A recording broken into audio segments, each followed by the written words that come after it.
হয়েছে। হ্যালো বন্ধুরা, কেমন আছো তোমরা? আশা করি খুব ভালো আছো। আর প্রথমে ভিডিওর শুরুতেই দেখতে পেয়েছো যে হ্যাপি হোলি সবাইকে বলে দিল। তুমি রং খেলবে না? এরা তো রং খেলতে বেরিয়ে গেল। তারপরে চলে আসলাম আমি হচ্ছে আমার ছেলেকে খাওয়াতে।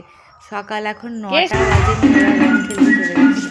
তারপরে দেখো আসলো, আবার একটা ড্রেস চেঞ্জ করলো। তারপরে রঙের জলে চান করেছিল, তার জন্য আবার একটা ড্রেস চেঞ্জ করে আবার একটা করে নিল, সেটাকেও আবার ভিজিয়েছে। মানে মোট 3টে জামা ও এভাবে ওরা খেলছিল, রং খেলছিল আর নিজেরা ভিজেছিল। তুমি চান করেছো? তারপরে দেখো আবার একটা ড্রেস পরে ফেলেছে।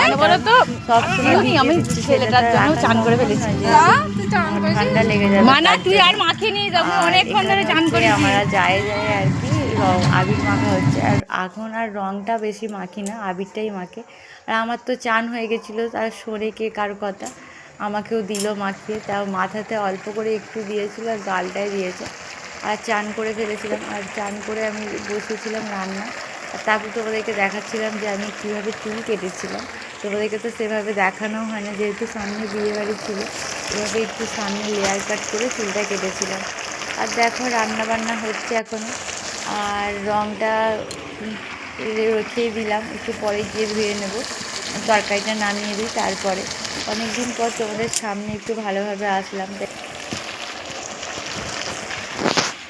হঠাৎ দেখি পাশে চেয়ে সেই মেয়েটি আমার পাশে, আরে ঠিক আছে মরে একটা হাত বলেছে, বলে নাকি আর পিছনে দাঁড়িয়েছে। তারপরেই দেখো সন্ধ্যেবেলা চলে আসলাম সারাদিনের পর।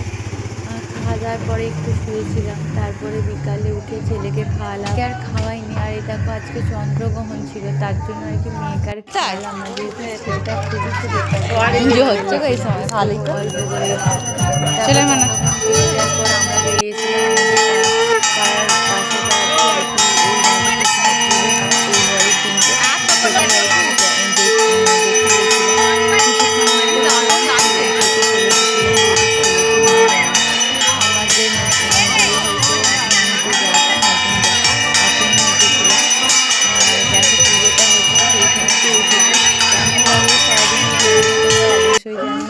লাইক করো, কমেন্ট করো, আর পাশে থেকো। আর যে দেখো আমরা দু জায়গায় দেখছি ভালোভাবে, এইখানটা ভালো দেখা যাচ্ছে।